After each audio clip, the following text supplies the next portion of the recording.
Namaskar, good afternoon, friends. Indeed, it's a real honor for me to stand here and talk something for an institute which has been, representation of the country's ophthalmic practice for so many years.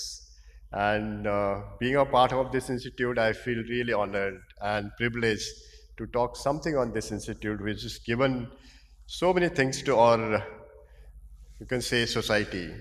The beginning is always has been challenging, better. It was one person named Professor Lalit Prakash Agarwal who thought about creating the National Institute of Ophthalmology. And he created that single-handedly with wish, with dedication, and the hard work to achieve such thing with so much of a barrier and resistance from the all sectors of the government and the institute per se. You all know that Dr. Rajendra Prasad Center for Ophthalmic Sciences is a part of All India Institute of Medical Sciences, New Delhi. You can understand it is a part of an institution, and to survive and to grow within the institute in today's scenario is going to be real challenging. And that is what the newer generation or younger generation would feel, that RP Center is a different which was there when it was established in 1967. And we all began with a small area, a department in AIIMS, and subsequently it turned out to be one of the first centers in ophthalmic scenario in the country. And in fact, it all looked for improving the quality of life of people who are coming as a patient, the quality of life of those people coming as educationists, teachers, and improving the quality of teaching to our students and the entire staff were working in this institute. The motto was to from darkness to light. I think we all work for that in all scenarios.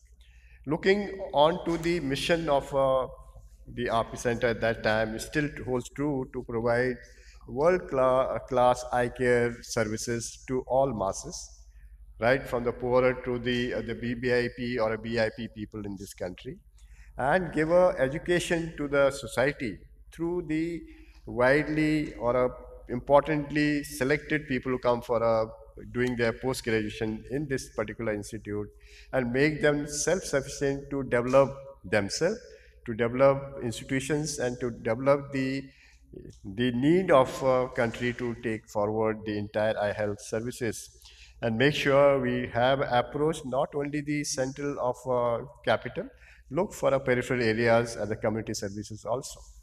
So looking these areas of three important areas, I'm just looking what RP Center has achieved in last 5 or 6 decades in terms of patient care, research, and teaching.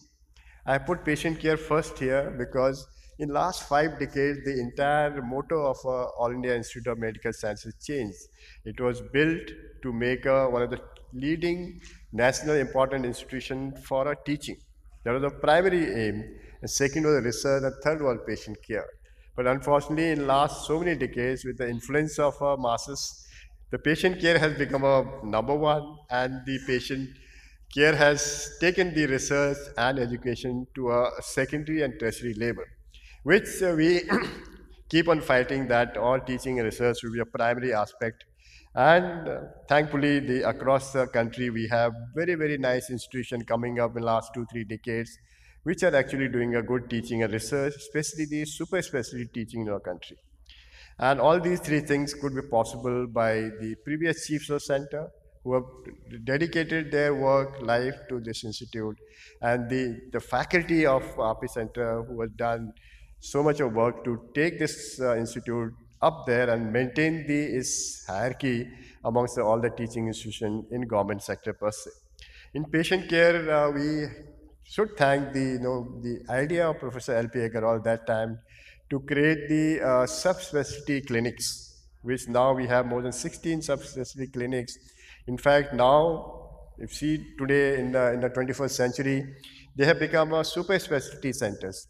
And people are working on those areas to create the fellowship programs, the MCS programs, so that we look for delivering the teaching and the quality services to our patients and students in that area. So this is one which is an opening for our entire country to look into a basic aspect of how to enhance these services of ophthalmic field in these cases. I would say these type of modules have created the vision for many, many others. We did went through the area of improvisation. Microsurgery came in the 80s in RP Center, and it was the people who thought about that diagnostic also important part, and we acquired the basic diagnostic features and had various labs coming up because that was a change which happened in around 80s and 90s where we are looking for diagnostics for these various areas. We developed cornea research lab, we developed the glaucoma research lab, and subsequently retina lab to have a wider access for a patient care, the instrumentation equipment, and start the procedural aspect in those cases also. And that opened the door for us rotating our agent doctors in these areas to get more awareness of these newer things in these areas. So all these initiation would always take some sort of input from not only from the faculty members, the institutional administration and government services, because it is a government aided hospital for improving their world-class services also. In fact, if I look back in last 2 decades, there has been so much change in the infrastructure build up, and thankfully we could sustain the pressure of the new things and could acquire these new devices to build up a system which is as par with the international standards and not less than them.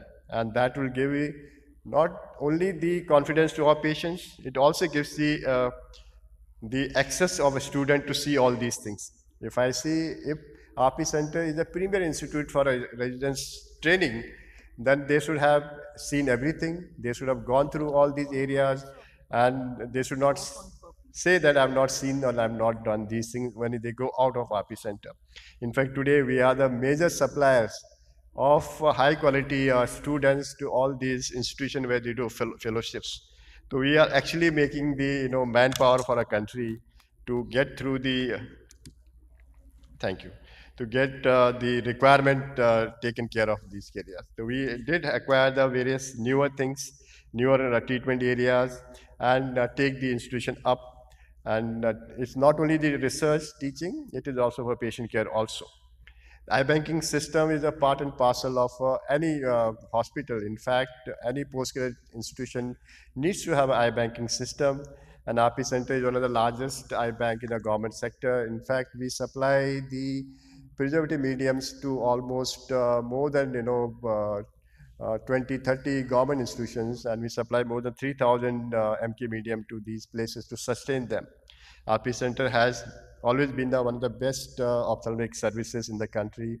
And our community ophthalmology section, you all know we started with the mobile units as a part of NPCB that era. Now we have a separate department. In fact, this is the first department in the government sector which come out with a community ophthalmology department. And they have really done justice.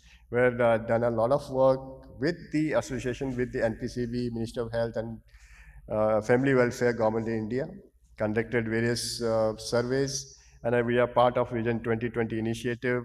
And now we are looking for various development of a software for national registry for eye care infrastructure and a human resource development in these cases. One of the first I think one of the first you can say study to look into blindness in India was the ICMR assisted initiation 1971-73. Then we had the NPCB in 1976. In fact, now we are the part of WHO Collaborating Center. We're now doing a lot of work with them to have some sort of inputs in our community services also. So we have now not only the NPCB, the WHO is also important part to strengthen the primary care research and looking for various aspects of blindness. If you see, these are study we have done to look at blindness right from the 71 to 2019. And the initial, you can see, if you look into a prevalence of blindness, 1.38, it's come down to 0.36, the requirement of 0.3, we are already there. In fact, this is a massive work the country has done to improve the blindness profile of a country. These are new surveys we are on for these patients. In fact, you will be surprised, India was never declared trachoma free because you don't see those many patients. We have never worked to create this survey to really give the data to WHO to say that India is trachoma free. In that way, we did a study and published in 2019, which says that India is free of active trachoma. Now the study we are doing is through TT study, which is going to complete very soon, maybe next month. After that, WHO will declare India trachoma free, and it is one of the few countries in Southeast Asia which is still in WHO written trachoma prevalence high.